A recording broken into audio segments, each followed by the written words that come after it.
كملنا في التعسيل. كنديرها في خويغطات.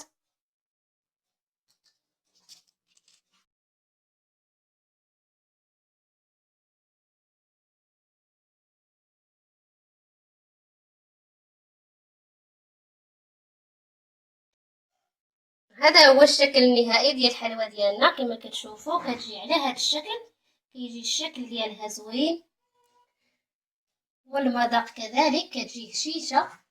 انا غادي نوريكم وحده من الوسط باش تشوفوا كيفاش كتكون. كي كتشوفوا كتجي على هذا الشكل، ما كتجيش حلوه بزاف.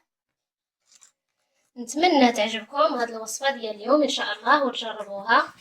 وما تنساوش ديروا لنا لايك وتشتركوا في القناه، تكتبوا لنا التعاليق الزوينه ديالكم اللي كتشجعني وكتدعمني نزيد وصفات اكثر. نتلاقاو في وصفه اخرى